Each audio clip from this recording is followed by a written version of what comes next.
Hello everyone and welcome to the YouTube channel of legal edge after college. मैं युवाक्षी आज आपके लिए strategy लेकर आई हूँ यदि आप एलिट पीजी क्रैक करना चाहते हैं उसके लिए। एलिट पीजी की डेट्स ऑलरेडी आउट हैं। एलिट पीजी एग्जाम किस चीज़ के लिए है पहले ये देख लेते हैं। एलिट पीजी से आपका एडमिशन होगा into national law university Delhi का एलएलएम एंट्रेंस एग्जाम। बहुत प्रेस्टिजियस कॉलेज है, बहुत बड़ा कॉलेज है, दिल्ली में सिचुएटेड है। प्लेसमेंट्स काफ़ी अच्छे हैं आफ्टर एलएलएम। यदि आप एकेडमिक्स एम कर रहे हो तो भी बहुत अच्छा ऑप्शन है, राइट। एलिट एनएलयू दिल्ली अपना सेपरेट एंट्रेंस एग्जाम करवाता है। एनएलयू दिल्ली क्लैट पीजी के थ्रू एडमिशन नहीं देगा इनटू देयर एलएलएम कोर्स।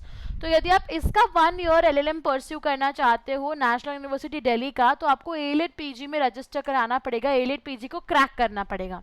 अब इसकी सीट्स काफ़ी कम होती हैं एंड ये क्लैट के नियर अबाउट एग्जाम होता है, तो हमें इसकी प्रिपरेशन क्लैट के साथ करना बहुत इंपॉर्टेंट है। तो आज इस सेशन में मैं आपके लिए स्पेसिफिक स्ट्रैटेजीज लेकर आई हूँ जो आपको इनकॉर्पोरेट करना है for next 5 months if you want to crack AILET PG exam. पहले तो हमें फोकस क्या क्या करना है। हमें फोकस करना है सारे fundamental of all the important subjects cover करने पे। कौन कौन से सब्जेक्ट्स है पहले ये समझ लेते हैं। यदि आप एलिट पीजी का सिलेबस उठा के देखोगे तो आपको क्वेश्चंस आते हैं टोटल।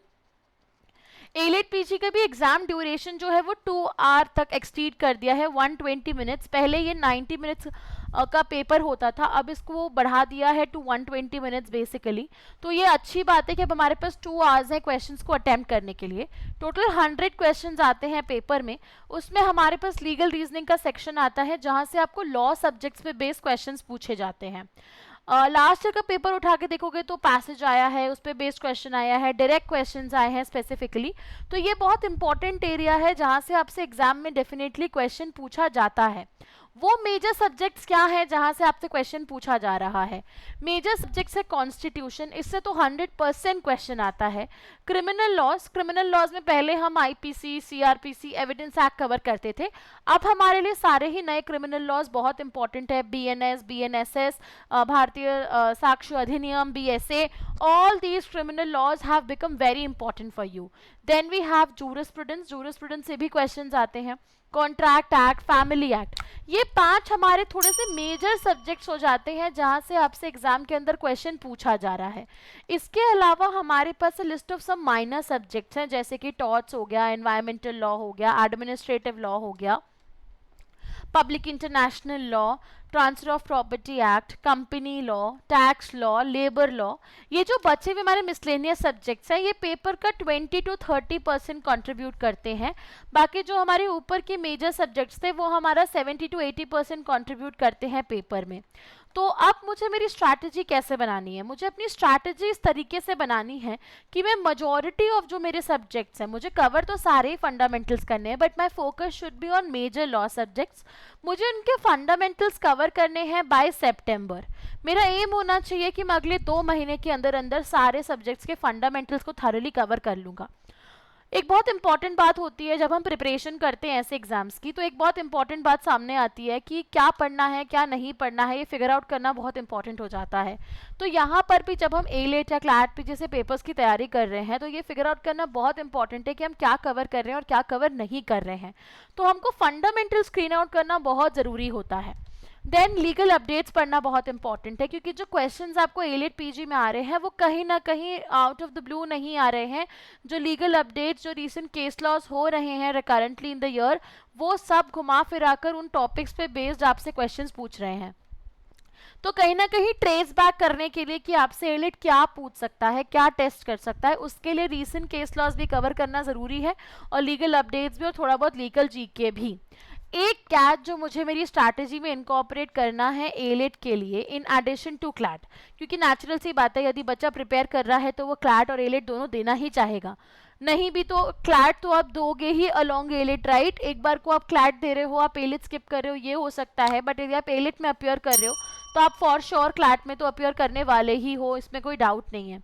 तो एक क्वेश्चन आपके दिमाग में आता है, मैम कैसे स्ट्रैटेजी बनाऊं कि एलिट और क्लैट दोनों बैलेंस आउट हो जाए। देखो एक बात समझो, 50% रास्ता दोनों एग्जाम का एकदम सेम है।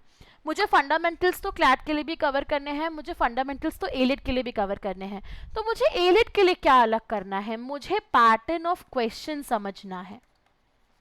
मुझे ये समझना है कि एलिट जैसे रीजनिंग के क्वेश्चंस मुझसे पूछ रहा है, मैं उन्हें कवर कर भी पा रही हूँ या फिर नहीं कर पा रही हूँ। ये बहुत इंपॉर्टेंट है टू अंडरस्टैंड कि मैंने जो फंडामेंटल्स कवर करे हैं, क्या मैं उनको अप्लाई कर पा रही हूँ, क्या मैं उन लीगल प्रिंसिपल्स को अप्लाई करके एक आंसर ला पा रही हूँ, क्या मैं करेक्ट अप्रोच अडॉप्ट कर रही हूँ पेपर को सॉल्व करने के लिए, कवर करने के लिए। सो प्रैक्टिसिंग क्वेश्चन स्ट्रैटेजी का एक बहुत इंपॉर्टेंट हिस्सा है। Practising questions on the paper pattern, paper में जैसा पैटर्न मुझसे आ रहा है, क्या मैं उसके क्वेश्चंस को अप्रोच कर पा रही हूँ, नहीं कर पा रही हूँ। ये बहुत इंपॉर्टेंट टॉपिक है टू बी एड्रेस्ड। ये बहुत ज़रूरी है कि आप उनको स्पेसिफिकली कवर करो, ढंग से सॉल्व करो, तभी आप कोई भी चीज़ कवर कर पाओगे, सॉल्व कर पाओगे। तो ये मेरी स्ट्रैटेजी का एक बहुत इंपॉर्टेंट हिस्सा है। इसके बाद मुझे किन बातों का ध्यान रखना है, देखो मुझे मॉक्स प्रैक्टिस करना है। मुझे एग्जाम से पहले कोशिश करना है कि मैं 5 to 7 मॉक्स स्पेसिफिकली एलिट के पैटर्न पे बेस दूं और उसे कवर करूं। मैं जितने पॉसिबल है क्वेश्चन सॉल्व करूं, मैं पीवाईपी सॉल्व करूं। और इसमें मेरा सजेशन होगा कि यूजी का भी करना और पीजी का भी करना, क्योंकि कहीं ना कहीं यूजी का भी पेपर पैटर्न बहुत सिमिलर है। तो यू हैव टू ट्राई कि आप यूजी और पीजी दोनों के सेगमेंट से पेपर सॉल्व करो, ये बहुत ज़रूरी है। उसके बाद आप बेराक कवर करो। जहाँ बात फंडामेंटल लॉ सब्जेक्ट्स की आती है, ये बहुत ज़रूरी है कि आप उसे थ्रू बेराक ही कवर करो। बाकी एडिशनल चीज़ों में जाने का ना टाइम है ना आपको ज़रूरत है। बेराक में जो इलस्ट्रेशंस है ना, उन पे फोकस करो।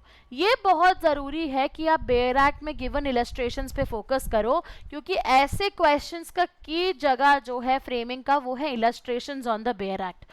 Time management, focus on time management and accuracy, ये आपको मॉक्स देने से आएगा। टाइम बाउंड तरीके से आपको मॉक्स देने होंगे।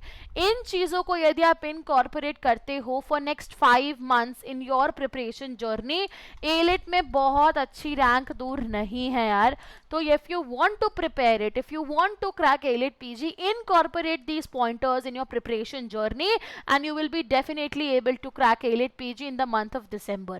Alright, so that's it for this video everybody. हमारा already 1st जुलाई से थर्ड बैच लॉन्च हो चुका है for ALET PG and CLAT PG preparation. तो यदि आप अभी भी कंफ्यूज हो कैसे पढ़ना है, किस तरीके से पढ़ना है, तो तुरंत हमें कॉन्टैक्ट करो and we'll help you.